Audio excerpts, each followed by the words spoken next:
Hi, everyone, and welcome to another episode of Behind the Scenes with Disrupted Work Reimagined. I'm Tammy Alvarez, one of the co-founders of this amazing event. And tonight, I am so excited to have Maureen Metcalf with us. Maureen, thanks for joining today. Tammy, thank you for the opportunity. I am delighted to be one of the very few facilitators of the unConference. I know there was a steep competition to participate. Well, the bar is always high, and you're always meeting it. And for those of you who don't know, I've been on Maureen's podcast quite a few times, actually. And so this is the first time we're on the other end of the microphones together. So this is super fun. I know how awesome you are, and your followers know how awesome you are, but I'm not sure that everyone watching does. So if you give me just a few minutes, I want to brag on you a little bit and share a little bit about your background and some of the insights that you're going to be bringing into the event. And so on October 16th, which is when we're having the Disrupted unConference, Maureen is going to take the stage. And her keynote is so on point right now. It's called the Leadership Reboot, Thriving in the Age of Intelligent Systems. And it promises to translate high-level concepts into practical leadership tools. And when you're in the room, you're going to leave with those personalized roadmaps, including AI strategies, leadership empowerment blueprints, and culture activation frameworks that you can bring to your leadership team on Monday morning. So Maureen is well known around the world as a thought leader, and she's a builder of frameworks that actually produce results. I know we have a lot of theory, there's a lot of fun things out there, but how do you actually get things done? That is Maureen's superpower. So as the CEO of the Innovative Leadership Institute, she's dedicated over 3 decades to guiding organizations across public, private, and academic sectors. An internationally recognized author. Are we up to 13 books now, or is there more than that, Maureen? Only 11, but Okay, only 11. Okay, I know we've got the some other ones podcast in the that works. filled in the blanks. Okay, I thought you had a few more, but okay, so 11 books under her belt. She's written an award-winning book series on innovative leadership. Her last title, Innovative Leadership and Followership in the Age of AI, highlights her contemporary focus on leading with and through technology. And so as the world rushes through transformation right now, Maureen, it feels like everyone feels like they're trying to play catch up, or that they're trying to muddle through the noise, I think is the thing I hear most from the executives that we talk to. And so let's just dig right in with some behind the scenes ideas. And what are some of the big challenges or opportunities that leaders can no longer afford to ignore? And so to me, challenge and opportunity are two sides of a coin. Yeah, And yeah. the only thing that is the differentiator is, as a leader, if I anticipate the challenge and am proactive in resolving it, it's an opportunity because my competitors are often not. Otherwise, it's just a challenge. So I'm going to talk through a couple of the trends, if that's okay with Yes, you. please. And we've been hearing these numbers. I'm going to throw out a few more. My sources are generally the World Economic Forum, McKinsey, Korn Ferry, Harvard Business Review. So I know there are a ton of sources of information. Some of them are more credible than others, and some of them are more alarmist than others. My intent in sharing numbers is to ground us in the current state and the expectations so that we can make informed decisions about what we do on Monday morning. So, according to the World Economic Forum, massive workforce shift is underway. We've been hearing it's coming, it's coming, it's coming. In some organizations, we're seeing it. In some organizations, we're not seeing it yet. So, what we expect in the next 5 years is it will both displace jobs and create jobs. So the work isn't vanishing, it's evolving. Now, one of my questions, even as I prepared for this conversation, was in years past, every time we had a new technology, my job got easier in one way. So I started as a financial analyst. I could do 3 spreadsheets in a period of time. Then I had a better technology, better software, and now I was doing 15 spreadsheets. The outcome was better, but I was still working insane hours. And I do wonder for all of us, as I was preparing for this conversation yesterday, I still filled my entire day. I just did more research. Right. So the assertions that we're going to work fewer hours, 3-day work weeks, I'm not sure I buy that, frankly, unless we change our mindset. Um, Next piece of data, skills gap is urgent. So about 40% of our core skills are expected to change again in the next 5 years. So the World Economic Forum again finds that 60 out of 100 workers will need reskilling and upskilling, and only right now 11% of them won't get the training given the current trends. So we already have a lot of employers citing the skills gap as their top barrier. Yeah. And yet, not all of our employers are investing in that training. And as long as they don't invest or underinvest, the gaps will continue. But I also want to juxtapose that, and I don't have these statistics in front of me, but I've read them in the last couple of days. Employees are much more likely to be using AI than their leadership teams, Yes. which also creates a big both gap and risk, right? We've got something like in the 70% of employees using it, and we don't have governance systems. So think of Chat GPT created by OpenAI and the idea that whatever you post, Is if out it there. is out there, unless you're using a paid version.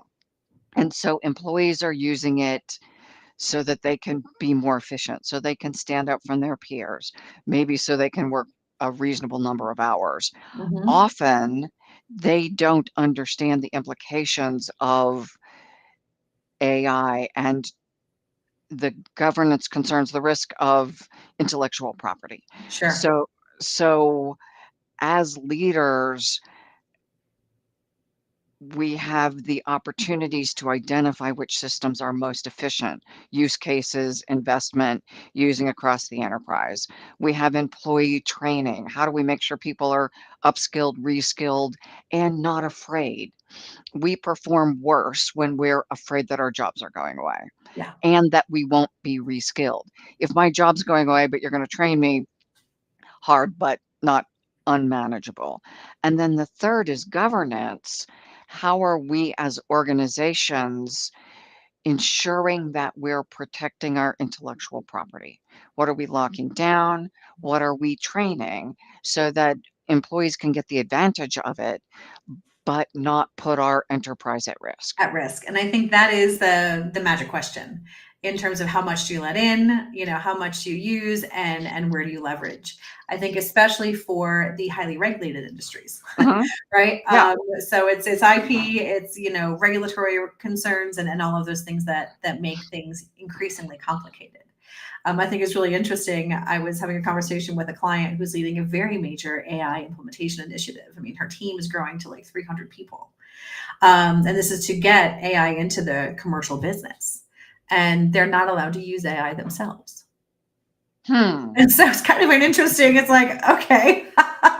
It's like we can't do it for this, but we can do it for that. And I think, leaders in companies of all sizes are really struggling with, okay, how do I navigate this in a way that boosts productivity, re-engages people on meaningful work and protects the company and grows the company at the same time. So it's an interesting mix, right, of things that leaders have to face at the Mhm.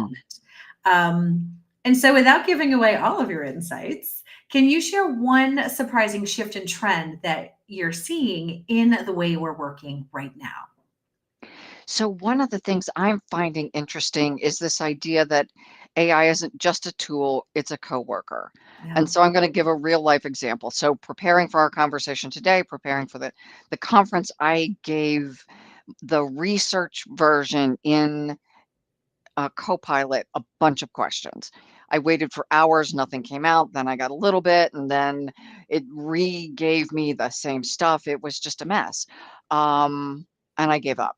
So I went back this morning a little fresher and asked the question of my AI, how do I do this better so I can get the work I'm looking for? Because the research it gave me was fabulous. It was just only the top half of the stuff. I didn't get the rest of it. And so that's one of the differences with the tool. I need to know how to use the tool.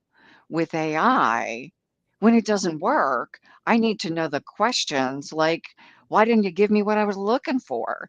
It says it timed out. Why? Or this is the task I'm trying to do. I was doing something on my website recently, and I started with what are the things I need to know? And then I went back and said, okay, now go look at all the stuff you've Right, got tell me all and the answer things. these Yeah. questions. And each time I do this, I'm like, okay, but then I have to do all this work. I'm like, nope, you're going to do the work for me. It's amazing how it can guide us and educate us. So it really is a co-creation process.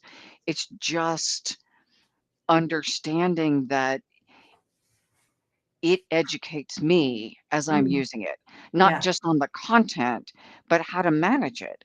When I have employees, they don't necessarily teach me how to manage them.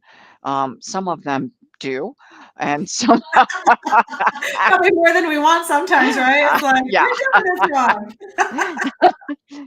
But this is generally pretty helpful. Like, don't ask such complex questions. Yeah. You have confused me. Ask one question at a time. Okay, I can do that. Right. Oh, And it is so interesting how all of this is shaping up in terms of, being able to move through data so quickly and being able to, get a lot of things done in the background as you're doing the good thinking. mhm, And I think from a leadership perspective, one of the things that I'm seeing is an entire shift in how we lead. Where it's not the rote tasks, it's not the things that require all the horsepower. It's that, again, that critical thinking, the inputs and things like that we're using. And I was having a conversation with one of our strategic advisors here at mhm, CWC earlier this week. And she's, in the AI space heavily and has been mhm. traveling and doing all kinds of speaking engagements over the past couple months. And she told me something that because it was kind of equal parts terror and excitement, which is like, I heard something that everybody needs to know. And the projection is, and I'm curious if you've heard the same thing, the projection is that over the next, I don't know, 9 to 12 months, we're going to start seeing a brand new industry emerge. And so we know about B2B in terms of business to business. We know about B2C for business to consumer. What's emerging now is A to A, Hmm. where individuals will have their twin agents and those agents will talk to each other. Yes. I'm just like, oh my goodness. So as leaders, Maureen, right? Because you're standing up and you're one of the three speakers in our hacking the pace of change with AI pillars. Like, how do we get our heads wrapped around these not just interesting facts, but business altering outcomes that are coming at us almost every day? So one of the things I talk about in our book is the AI mindsets. And if you see me looking to the side, I'm actually looking at the list. Um, One of the things that I think is interesting is this idea of an abundance mindset. And Yeah. I don't mean I carry around a bag of crystals in my pocket. I'm If although that's your that jam, is that's okay. but for a business perspective, um, that idea that it impacts my brain chemistry, that I am able to find the positive and that we will be able to use AI to solve a lot of our big problems. Yeah. So if I'm able to move into a, a constructive way of seeing what's happening, it it impacts my ability to create new neural pathways, to have the capacity to um, take advantage of, to leverage what is coming in, and to unlearn the old. And one of the things that I am paying a lot of attention to is cognitive load. How much can I process at a time? And what can I routinize so that I can focus on how do I leverage AI better? So Mhm. in my life, what do I delegate to my AI agent or just to Amazon to automate that my stuff shows up on time? There are lots of ways that we are offloading things we had to think about before. Right. And that offloading gives us more capacity to be open and curious. If I'm overloaded, I'm not open and curious. I'm overloaded trying to get the stuff done. And Yeah. so, as we think about a couple of things, as you talk about leadership, how do I, as a leader, have the capacity to be present for my humans who are going to be wanting to talk? They're going to be struggling. They're going to have challenges. How do I have enough capacity to do that? And concurrently, have enough capacity to be curious and experimenting continually to determine how to use these new tools effectively in my organizations and Mhm. for me with my clients. Sure. Absolutely. Um, Lots of exciting things. So let's bring it into the room of the Work Reimagined unconference. What is one thing that you're hoping that the people who are in your hackathon can take immediate action on Monday morning from attending? So for me, the question isn't which tool do I go back and use? Do I use Copilot or ChatGPT or my agents? It's really creating the routines in the organization so that we can enroll people in the experiments, do good experiments, and then implement what makes sense. And this is the collaboration between AI and humans. How do we get our people to determine which AI agents, tools, interns work with us to address our business opportunities? And part of that is when we take an enterprise mindset, it we can't all be doing one-off things. We have to do it Mm. with an organizational perspective. So I don't want my agent in my desk talking to the agent in the next desk and having to translate. We should all be on the same platform. So, what is our mini hackathon that we do once a week or once a 2 weeks, kind of leveraging the idea of agile sprints? How do we do that using AI? And frankly, again, going back to the first question, how do I ask AI how to help me do this in Right. my context? Yeah, absolutely. And I think starting with that sound strategy of what's the end, starting with the end in mind, I think that's a Mhm. lot of things that leaders are struggling with today. There seems to be this, I'm behind, we need to catch up. So we're just going to just run a direction, even if it's in a brick wall, because that just seems to be what everyone's doing right now. And I think stopping and slowing down so you can go faster and getting really clear on what's the client impact. Like, what do you want your clients to be able to do? How can you leverage this to improve their experience? To anticipate their needs. There's so much power out there. In addition to employee performance productivity and all the other things, from a machine learning perspective. So it's just really interesting the different levers we can pull in AI and the change in leadership skills that we need to be able to navigate the strategic vision so that way we can do those mini sprints and we know that they're leading to something, which is always an interesting topic. And so you've been in the room with some of the most innovative leaders in the world. So, what is one piece of advice or a mindset shift that you believe is going to separate the forward thinking leaders from everyone else? Um, I think I wanna go back to what I just said, which Yeah. is kind of a combination of we will now have AI and human partners in teams that are gonna have to work together. So how do we as leaders learn to manage our AIs, manage our humans, and create collaboration just like we did human to human? Right. Now it's human to machine to human to machine. And in that context, how do I continue to be curious and adaptive? Because I have to be the one. modeling this behavior for the people who work for me or with me who may not be as excited about this as I am. Yeah.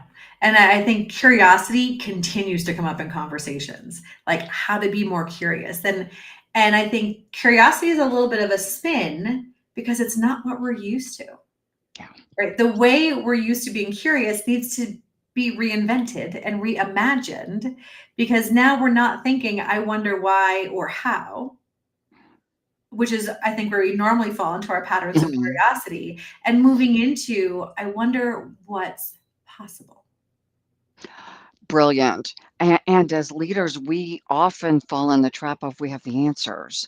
Yeah. At this point, when I'm looking at what's possible that hasn't been done before, then I need to enlist people and machines differently to create this future that is beyond anything we imagined on the constructive side, because we know there are also going to be some negatives to it. Oh yeah, there's bad actors everywhere, right? And so Yep. we're going to use all of our powers for good and not evil, right? To be sure. So, Maureen, thank you so much for sharing a teaser on the wisdom that you are going to be bringing to the stage on October 16th at Disrupted Work Reimagined. In addition to listening to Maureen and her two counterparts really crack the code on the things that are holding leaders back as it relates to AI. Those who choose to will also be able to bring their business challenges, their strategic ideas, and work with these experts in an AI hackathon style event for a couple hours. So that way you're walking away with something on Monday morning that you can share with your leadership team and start to move forward. So Maureen, I cannot wait to see you in real life in New York in October. And thanks again for your time today and for sharing that wisdom. Tammy, thank you. And to all of the participants and potential participants, I look forward to helping you address in the hackathon the challenges you're facing.